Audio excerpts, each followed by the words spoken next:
Good morning, everyone, and welcome to Bank of Jamaica's quarterly monetary policy press conference. It is such a pleasure to see so many members of the press with us this morning, face to face, for the first time in about 2 years.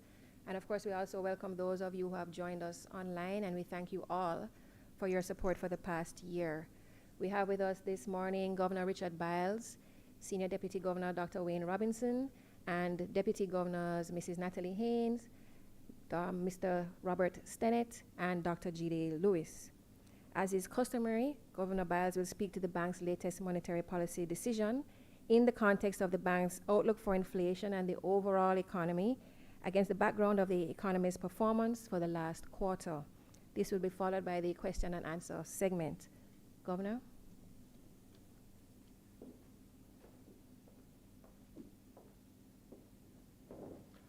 Thank you, Mel.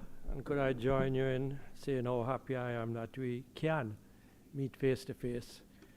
I had hoped we'd see more faces, but we do have members of the press here with us, and we are appreciative of that.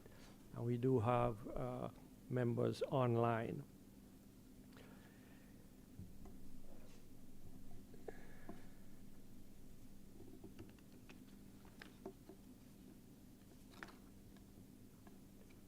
So, good morning to everyone, and welcome to our quarterly monetary policy report press conference. As this is our last monetary policy press conference for 2022, I wish to take this opportunity to wish Jamaica a safe and happy Christmas when it comes. Let me start the conference with a few observations. Headline inflation for October 2022, as reported by Statin on Wednesday, was 9.9%. This was higher than the inflation rate of 9.3% at September of this year. While some of the key drivers of headline inflation, such as grains and shipping prices, continue to trend downwards on the world markets, we are not yet seeing the full pass-through to domestic food prices. In addition, core inflation, which excludes the impact of food and fuel prices, at October remained persistently high at 9%. The bank also notes that monetary tightening amongst Jamaica's main trading partners is continuing at a rapid pace. On the 2nd of November this year, the Fed raised its interest rate target by 75 basis points and signaled further rate increases to come. This policy stance could cause capital outflows from Jamaica and a faster pace of exchange rate depreciation if domestic monetary policy is not correctly aligned. It is in this context that the Bank of Jamaica earlier today announced its decision to increase the policy rate by a further 50 basis points to 7%, effective Monday the 21st of November 2022. The Monetary Policy Committee also decided to continue to contain Jamaican dollar liquidity expansion and to maintain a relatively stable foreign exchange market.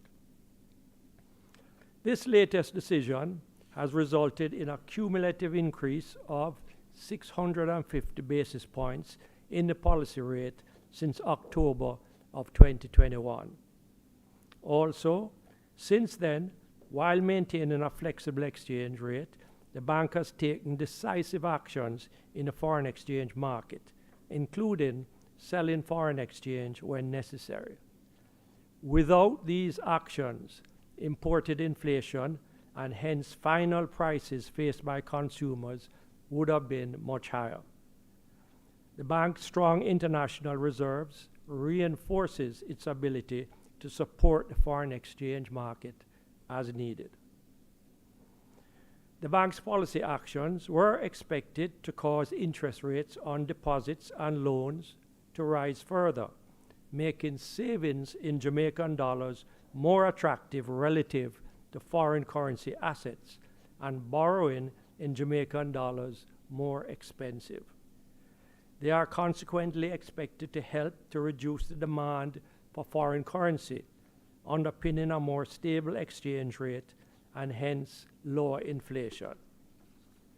The measures are also intended to constrain aggregate demand and consequently limit the ability of businesses to pass on price increases to consumers.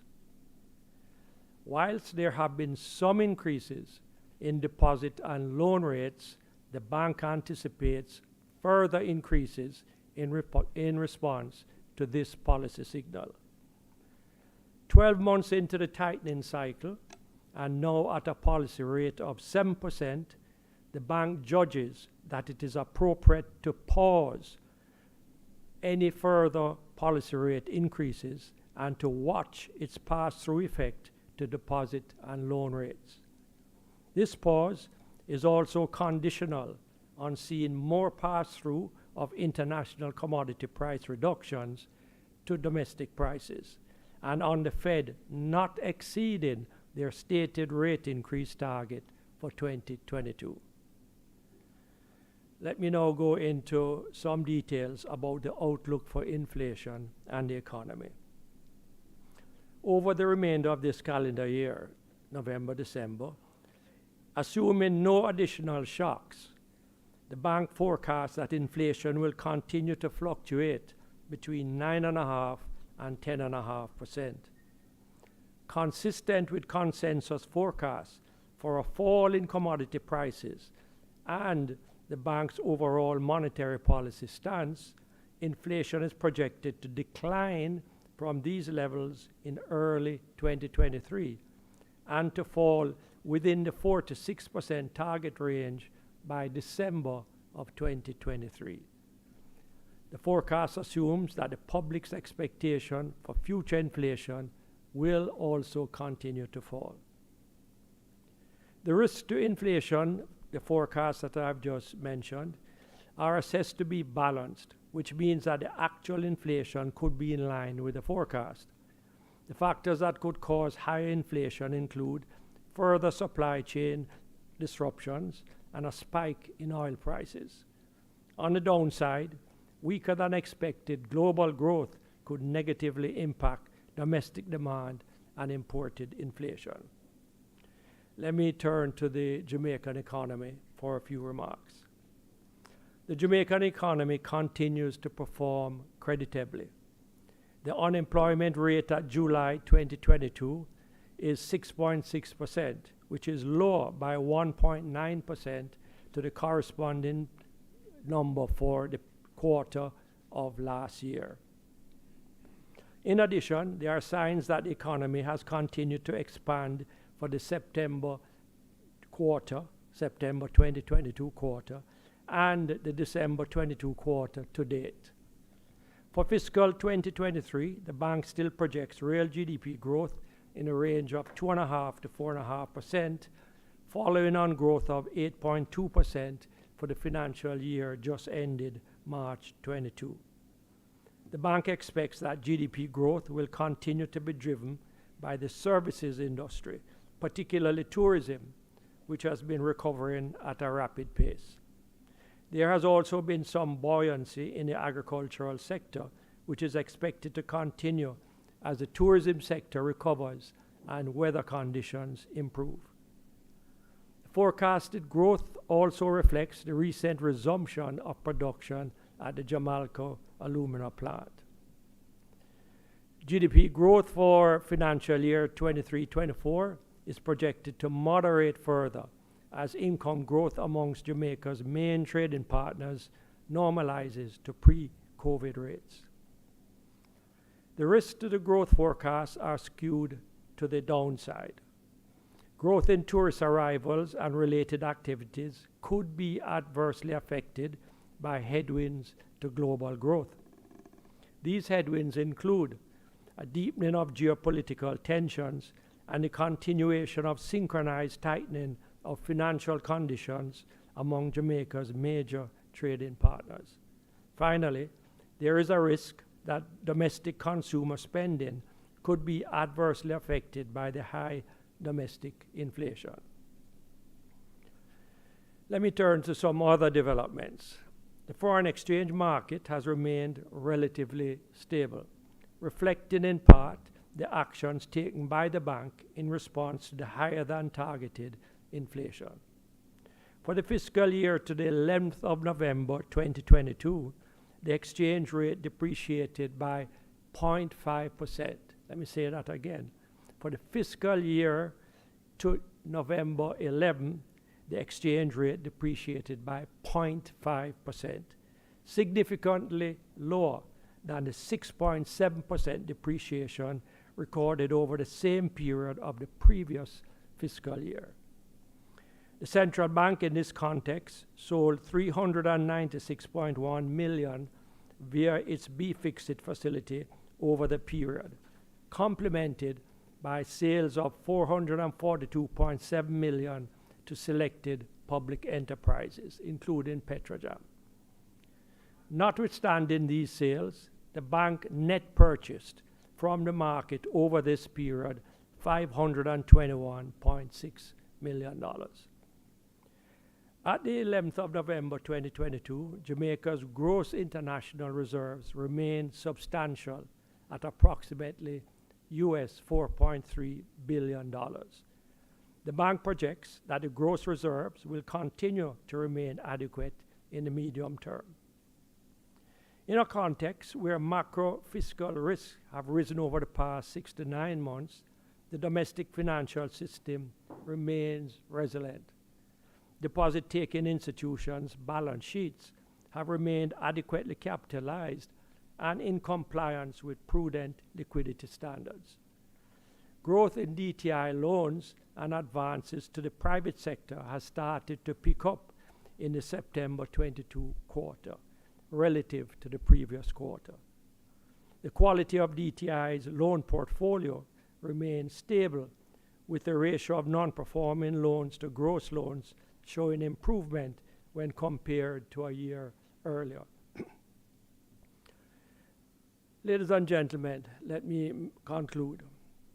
Monetary policy actions to halt inflation cannot be painless to all parties.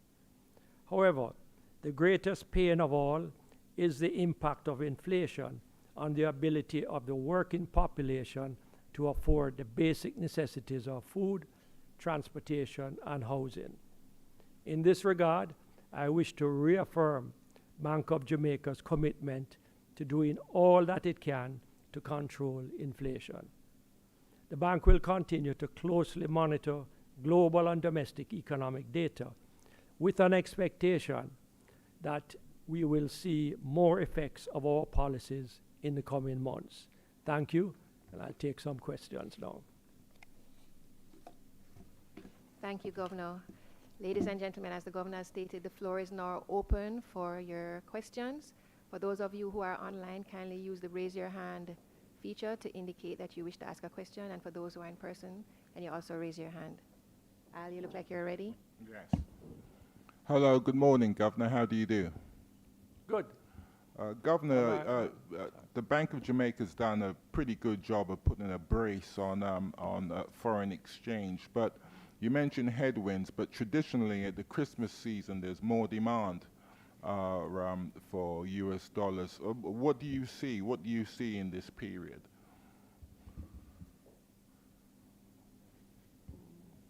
Not sure what's happening here. Is that? Okay, yeah. So at the same time that the demand peaks, the supply improves also. And we have begun to see that tourism dollars have picked up to come in. So I expect that there will be equilibrium in the market. There's no special reason we have to think that it might be in any way different to prior years. Natalie, you want to comment on that?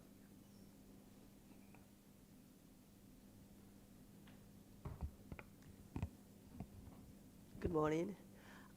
Actually, Al, the demand for the Christmas season has begun now. This is when it starts, not actually within the season, prior to. So the trend that we know is from, say, the middle of December onwards, then that's when the demand tapers off at that time. And that has been the trend for several years. So right now is when the demand is coming in for that season. And you're not The rate, as the governor has mentioned, relatively stable Yes. compared to last year.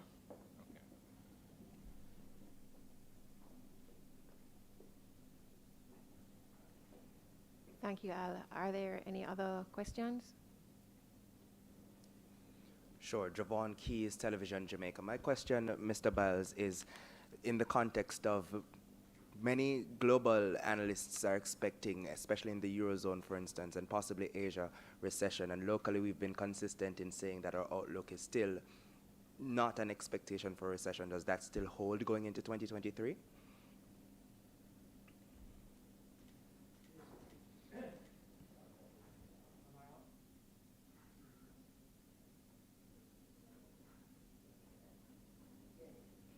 Yeah, based on what we're seeing in the GDP numbers, it looks pretty good. Our projection for GDP to the end of the fiscal year, which is March next year, is between 2.5 to 4.5. So that's pretty good. We're also seeing, in terms of transactions in the banks and the use of cash, quite a heightened velocity. And so we draw from that the conclusion that GDP growth in the domestic economy remains pretty robust, quite apart from tourism and the inflow of remittances. To speak of remittances too, I mean, that is bigger, that is better at a higher level than it was pre-pandemic, and that is going to help to keep the economy going too. In fact, I would say that the upside to economic growth is still quite robust. Maybe, Robert, you want to make a comment on the issue of growth? Yeah. Thank you, Governor. I think the Governor has captured it. We have predicated our forecast on the fairly buoyant recovery of the tourism industry. There is nothing to date that indicates that that recovery has not continued apace. We are aware that the headwinds to growth in the U.S. could affect the tourism industry in 2023, but the sector has been in the past fairly resilient to headwinds such as these, and the expectations are that even if tourism arrivals slow slightly, we will still be able to reflect significant growth. The growth numbers also include the recovery of the mining sector. As you're aware, Jamalco had been down for a significant part of the year prior and has now just resumed. So you're going to have a natural base effect in the upcoming fiscal year. Broadly speaking, tourism is expected to pull other sectors of the economy up: entertainment, transportation, agriculture, and so on. So we believe that the growth outlook is fairly robust, but we do accept that there are risks, which the Governor has pointed to. Thank you, gentlemen. Huntley, would you like to go with your question? Thank you. And good morning, Governor. Good morning to your team and to members of the media. Governor, I want to pick up on something in the FEC decision. It says the bank will continue to pursue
Thank you, Huntley. There are at least three channels through which we currently and in the future hope to impact the transmission system. One of them has to do with portability. And what this means is that someone who is with a current bank and wants to pick up and go to another bank because they are not getting the rates that they expect, they find it hard to do so in the current environment, you know, all of the KYC information that is required, which has to be done afresh. So no matter whether you are a member of a bank today, if you walk across the street to another one, you have to provide the other one with all of that information again. And I think we have spoken about the why of that before, but just to repeat it, it's because the bank that you are approaching has to rely on its own due diligence, because if anything went wrong, they can't blame the other bank for the due diligence that was done on the customer. So they have to do it all afresh again. One of the ways in which we want to address that issue is to have customers' KYC information stored in a central data bank digitally. So that can be accessed at a moment's notice, and it would be accurate and it would be available to anyone who the client indicates should get it.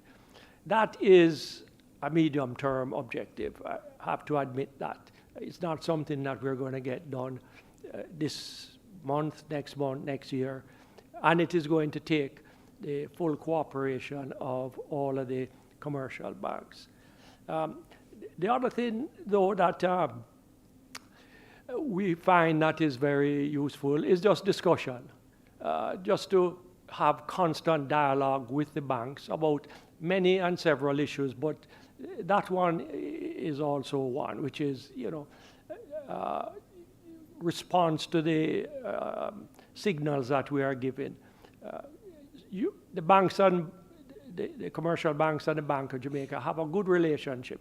And so we find that discussion is useful. There is another initiative that we are pursuing, which I'd rather not say right now until we get further with it. But that is a more near term, and we hope to get that cracking by perhaps first quarter of next year. And that will have some impact. It won't cure the system, but it will have some impact.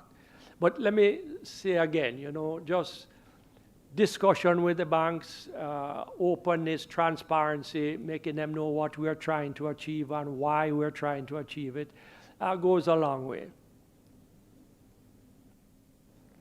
Thank you, Governor. The next question. Huntley, are you finished? May I ask a second? Sure. Oh, thank you. Governor, there is much talk about the new normal in the monetary policy sphere. More elevated inflation is expected to be with us for some time. Your own projections indicate that over the next 12 months or so, we should expect inflation to be breaching the target. There is also a school of thought that says in this new normal, maybe what monetary authorities should be doing is looking at changing upward the target range. What are some of the issues and considerations that are taken into account in determining the appropriate target range for inflation? And are we at a point yet where a rethink of the target range might be necessary? Well, the inflation target range is not set by us. It's set by the government of Jamaica. They're the ones responsible for the total economy, and they look at the economy, where it's at, where it needs to go, and their model determines what rate of inflation is tolerable, what rate of inflation is optimal for growth. And we take that target from the government and seek to implement it. So it's not the bank that originates that target only. But to say yes, I mean, we expect inflation to be elevated in the short run, meaning next year, maybe even for 18 months, we will have a struggle on it. And that is probably true globally. But eventually, we expect that rates will recede, if not to where they were before, pretty close. And that is, of course, absent any other geopolitical crisis that impacts inflation. Wayne, you add something to that? Right, thanks, Governor. I think what's important to always remember is that an economy can't really function and grow at any sustainable pace over a meaningful period in an environment of high inflation.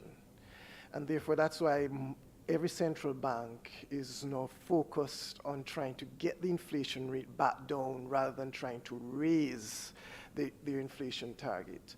The key, first of all, is for us to try and tackle inflation expectations. And if we can get back inflation expectations in line, then we should expect to see that inflation will eventually come back down. Of course, there may be some cost in terms of growth, but that will just be in the very short term.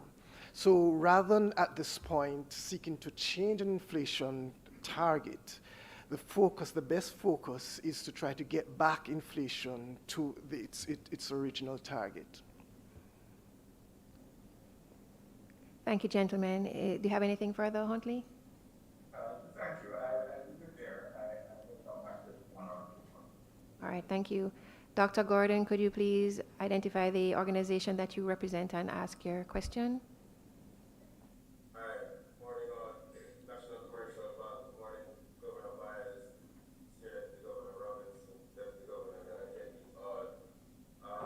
With regards to the primary channel, it seems like the policy actions have been effective and active. In terms of the secondary channel, the credit channel, the communication highlights the dependence on pricing commercial bank deposit and lending rates. My question is the extent to which the MPC is looking at the volume of loan growth versus actually the price of it. I mean, how are you looking at those two things, given that there seems to be a focus on the pricing of loans? Well, good to see you, Larry. I guess we are focused on both, but primarily on the pricing. Yes, the volume of credit speaks to us. It tells us how robust the economy is. Is there a big demand for loans? Is it on the personal side? Is it on the business side? Which sector is demanding it? So those are all data points that are interesting and of some importance to us. But in this fight that we are in with inflation, the price of the loans is very important because we want that price to be raised and we want deposit rates to be raised to the point where a depositor feels he's getting something for the funds that he has in the institution.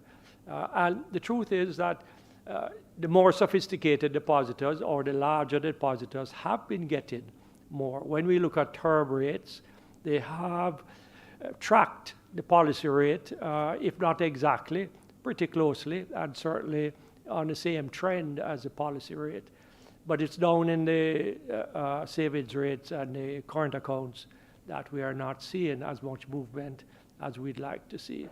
And that helps to adjust the pricing on the credit side, which we want to see credit pricing being raised, because what that does is tamper down the expansion of the economy, tamper down growth, and in so doing keeps the ability to raise prices, keep it tampered down also. So, you know, people don't like to hear about slowing growth. And why? For good reason. In Jamaica, growth has been rare. It's like gold to us. We haven't had much of it in the past. In fact, we have had a lot of negative growth in the past. But over the last 10 years or more, the small positive growth that we have been having, we treasure it. And so it sounds kind of, going the wrong way to talk about tampering it down. But we have to do that to extract the inflation out of the economy. Hopefully, it's not squeezed too much to cause the economy to go into a recession, which is a big debate that's happening in the US. We are not seeing any signs of it here in Jamaica, that the economy is being throttled. But what we want is to take a little bit off the edge of the purchasing power of the growth in the economy in order to squeeze inflation out of it. Unfortunately, that's the medicine that's needed to keep inflation low. In addition, of course, it's the exchange rate, because so much of what we consume comes across our borders. It is subject to the exchange rate, and to the extent that that rate climbs high, then the goods are going to, the inflation on the goods is going to be high too. So we know that the most immediate tool with the quickest impact on inflation is the exchange rate. And that is why we are focused on it so intently, particularly over the last 10 to 12 months, to try to keep the edge off of inflation. As I have said at previous press briefings, what if the exchange rate was not the 154 that it is today, but in fact was 164 or 170? Where would inflation be? It certainly would be significantly higher than it is. So we have put a lot of stress on managing that exchange rate, because it has an immediate effect and it has a direct effect on inflation. Thank you, Governor. Do you have a follow-up, Leary? Not at this time, thank you. Which media was Leary speaking from? We have the media, Huntley Medley. Can you go ahead, Huntley? Thank you again. Governor, recently the government reached a settlement with unions on public sector compensation. Any comment from you on that development in respect of possibly easing some of the inflationary pressure? Well, wage increases will have an upward effect on inflation. That's a natural conclusion. How much of an effect is another matter. We have looked at it and we have done a deep dive into what the potential impact is. And whilst it is negative, meaning it will raise inflation, we don't see it as having terribly significant impact. And I'm sure it is, I mean, all the persons who are going to benefit from it are due to get it. So our view is we will take it in stride and we will find ways to take that inflation impact out of the economy. Wayne, you have a comment on that?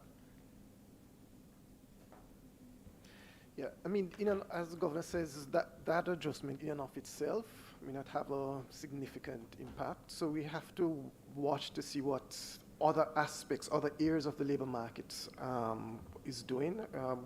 Will the private sector also, will they follow with similar increases? So it's something that we just have to watch and observe over time.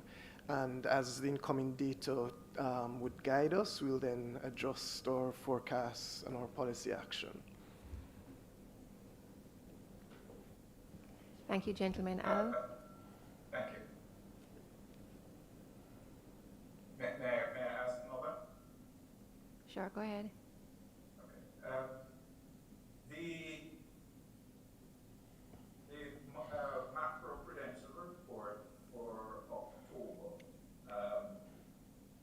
among the wealth of information there is that there is a 20.4% increase in UTI's leverage.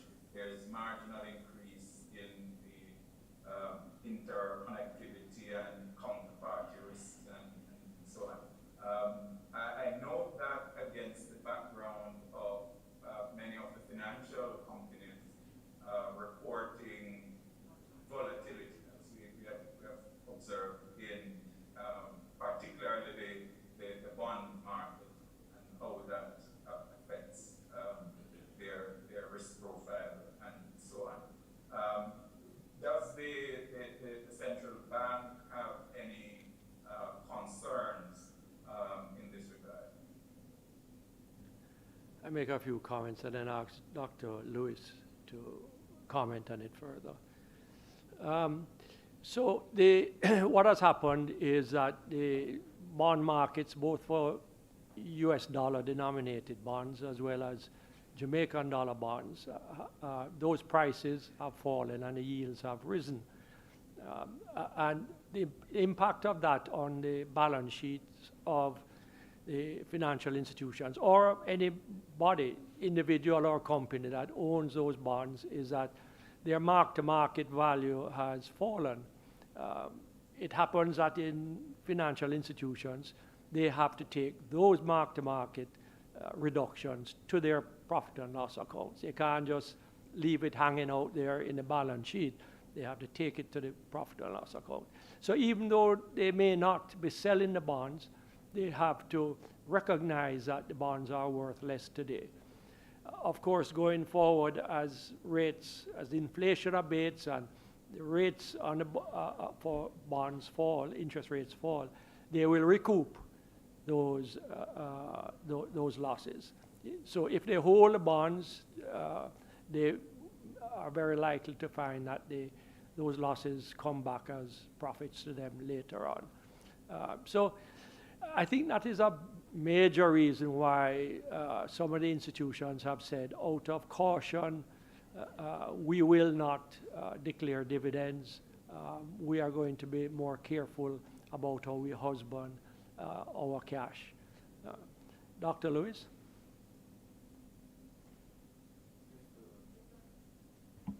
Good morning. Yes, no, I think the governor has summarized the state of play very well. We expect all our licensees to be forward-looking in their assessment of risks.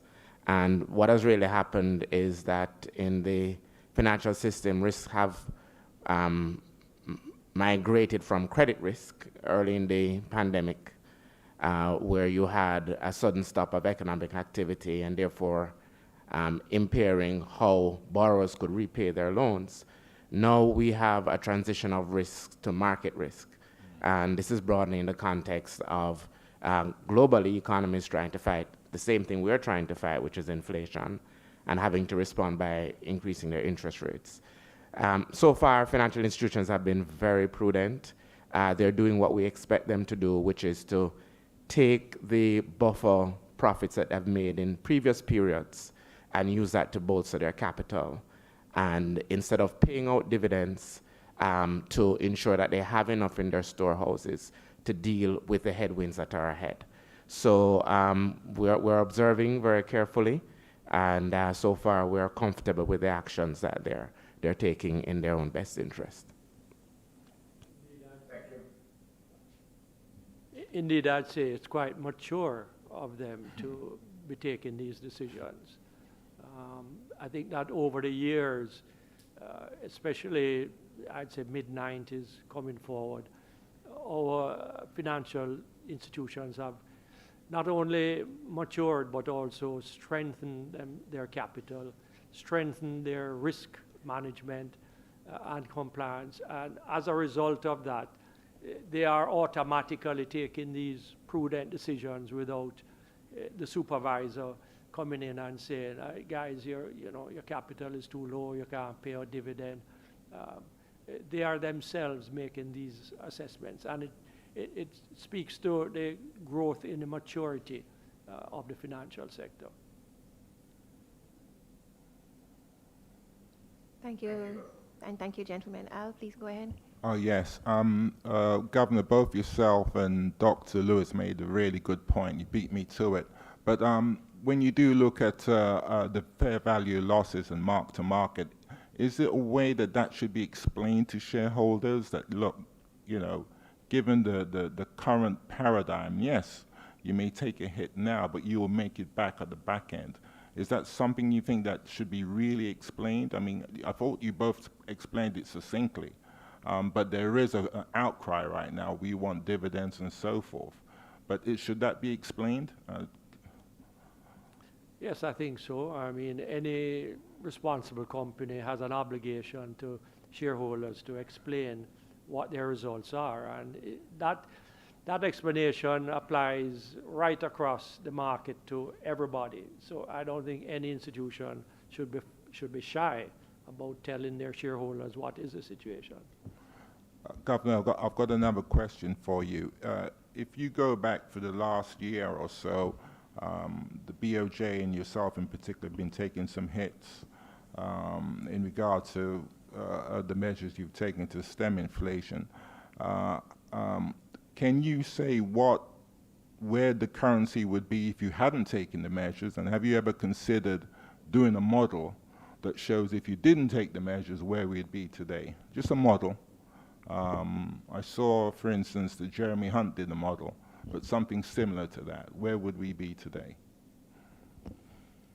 Sounds like a job for Natalie. Where would the exchange rate be? Yeah. I mean, she has the globe. No, that it'd be tells her. interesting to see, and the impact on the economy. That's a very difficult one, because you're assuming that BOJ's intervention was one of the only things that, you know, led to stability in the exchange rate. So you'd have to assume that the other factors would be held fixed, not change. So that's a very, very, very difficult one, and I'm not going to hazard a guess. Governor said 0.5 for the fiscal year to date. I mean, look back at a trend. I'm going to give you a homework, Al. Look back at BOJ's previous intervention. Can we make that information public and see if you can compare it with For this year or years? No, previous years. Yes. Look at the exchange rate movements in previous years and look at what we intervened with this year and see if you can come up with some margin of how it would have moved. I'm not going to hazard a guess as to what it is. Do you think it'd be probably in excess of $2 US? Oh, you're looking at absolute. No, I'm looking at the movements. Yes. That's what we're measuring. No, normally. Plus what that would do to the food importation bill and just skewer the whole economy. Absolutely, absolutely. But do people I know get there are that? naysayers out there who expected that by now the exchange rate would have been closer to 160, 158, 160, but that's not on. Yeah.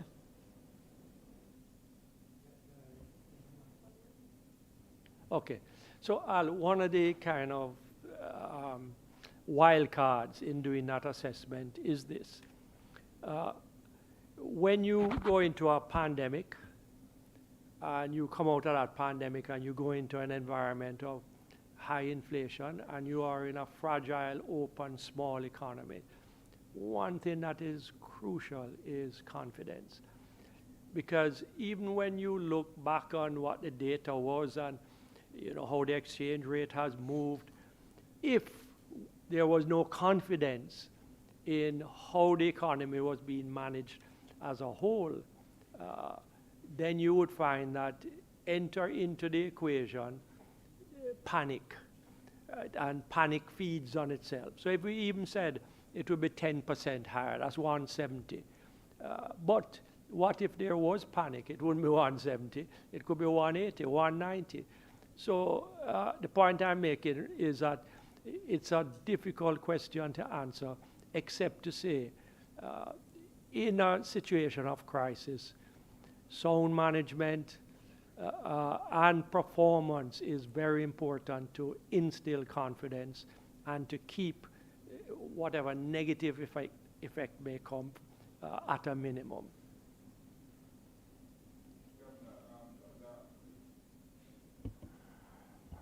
Hello, Governor. No doubt you've probably seen what's been happening with the cryptocurrency company FTX and the young fella. What's it SBF or something? The young fella started a company in 2019.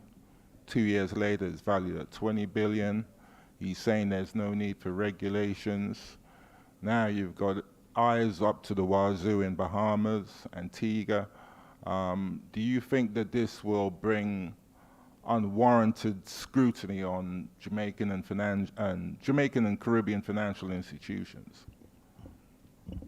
Well, our policy on crypto has been clear from the beginning, and it remains. You know, Bank of Jamaica is not it's not in the market, it's not backing any cryptocurrency, and it is not legal tender in Jamaica. Now, we can't stop someone from investing in it, just like how we can't stop somebody from buying some crazy bond.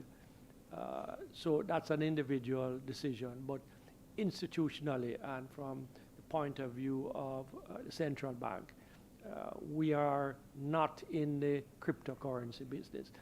Our digital currency is fully backed by the Bank of Jamaica and the government. And so that is a totally different animal. And it doesn't trade. It's not on a stock market where it can rise or fall. It's a dollar for dollar. The same dollar you have in your pocket, you'll have right here on the phone. It won't change. So.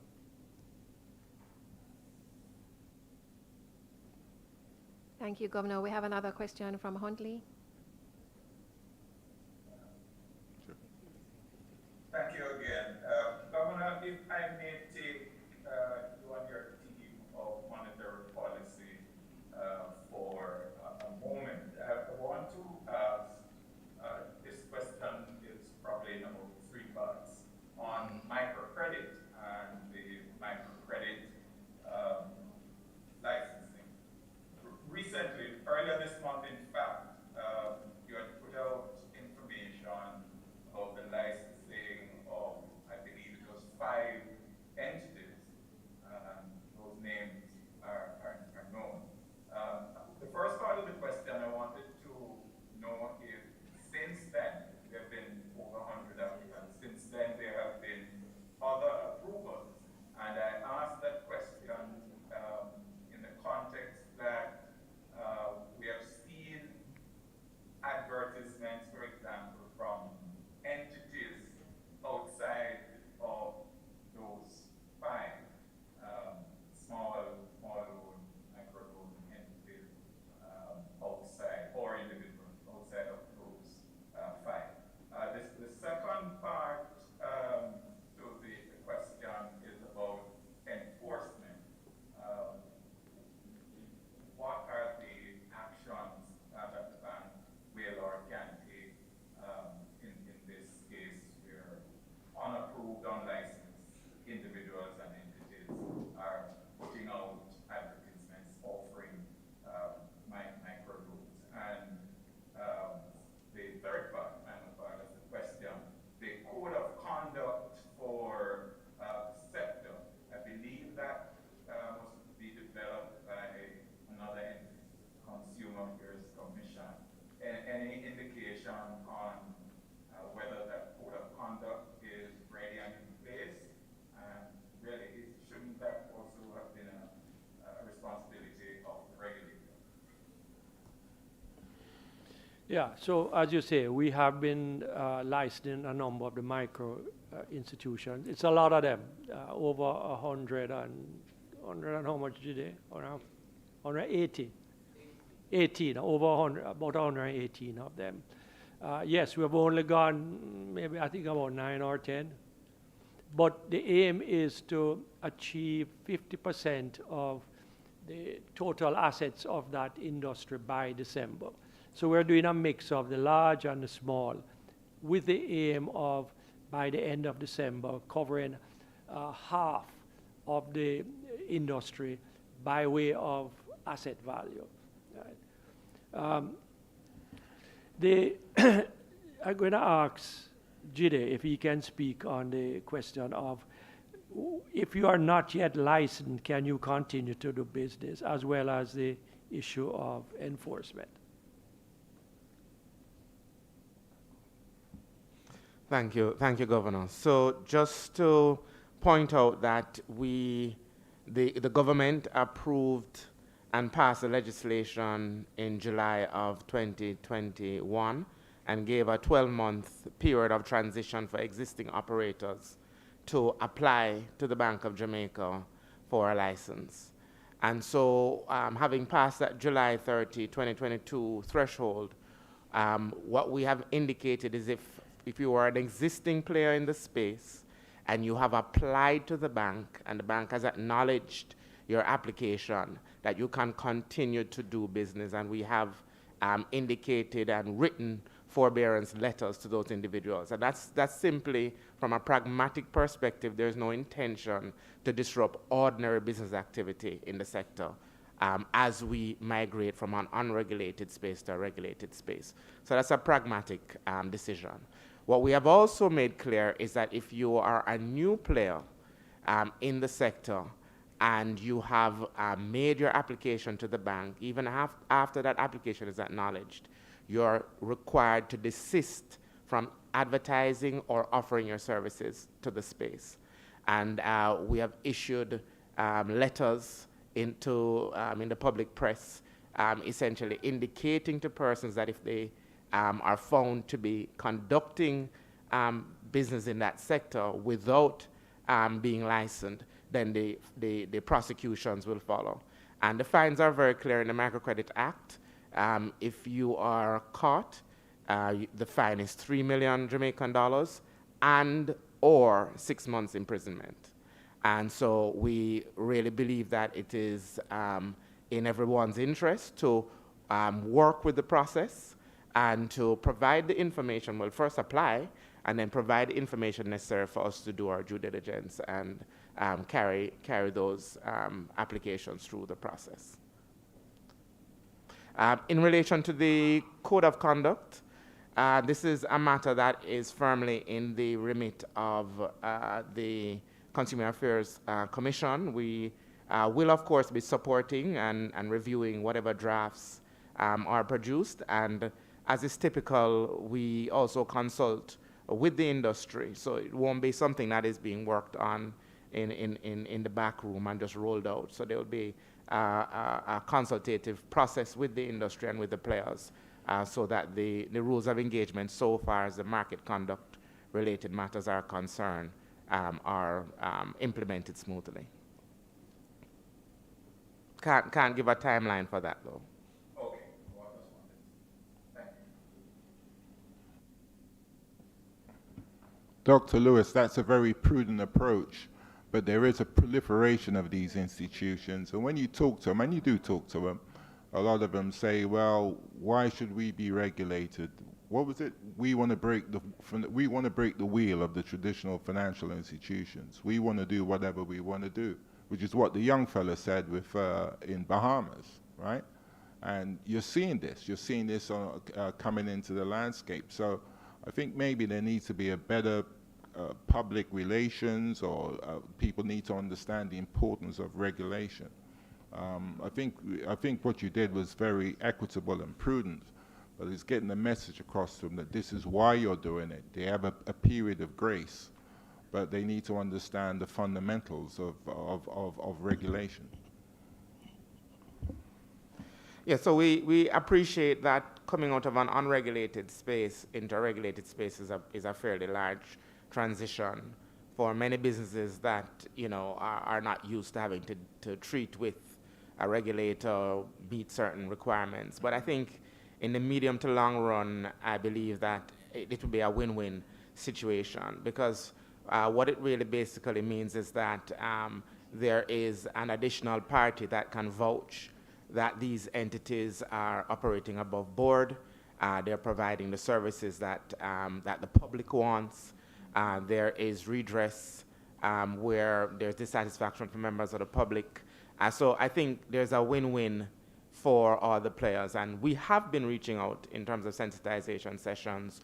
We had about 3 already for this year. They were very well attended, over 200 participants on each of those calls. Last week, we had a presentation to the ICAJ, talking to the accountants and the roles that they will be playing, and helping the industry to understand, or the players in the sector to understand, that we have implemented a bifurcated system. So we're going to be less intrusive for the smaller players and more intrusive for the larger players. And so I think after a while, it will reach home. The issue is that there really is no room, once the law is in place, if you are performing activities that require a license, then it doesn't allow much discretion on our part. So again, we issue the warning notices so that persons can heed and get to the place where there's a win-win.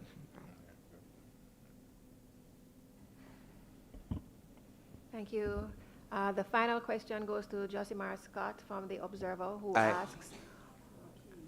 I've also indicated that I'd like to ask a question, so if I could go after Josimar, I don't mind. No problem. Thank you. Okay, so the question from Josimar is, how long does the Bank of Jamaica foresee the pause on interest rate rising last? How long do you think the pause on interest rate rise will last? That's a question. Well, it depends on what the data shows us. So we meet again, the MPC meets again in February, and we look on the data, December, and in February we have a subsequent meeting. So we'll watch at both meetings what the data says. We'll look at headline, we'll look at core, and all the other, we see what happens on the deposit side and on the credit side. So it's data that's going to help us to make that decision. We don't have a fortune-telling model. We take it as we get it. Whatever the data says, we analyze it and take a decision based on that.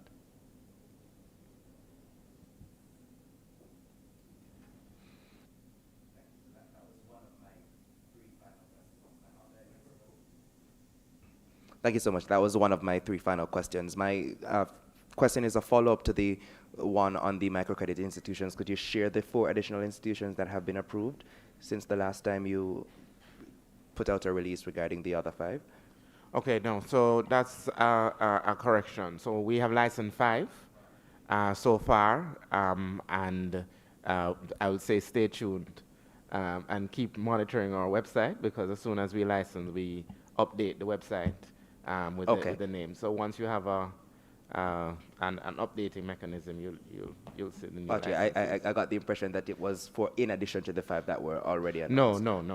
All right, thank you. My final question is for Ms. Haynes, and this is regarding the CBDC. Have you been able to bring in any additional players, or are you able to share whether or not you have been able to approve any other financial institution who've expressed interest to have their own wallets come forward? All right, so at this time, we have one more DTI that's scheduled to begin prior to year end. But I'm not ready to divulge the name. But there's one more.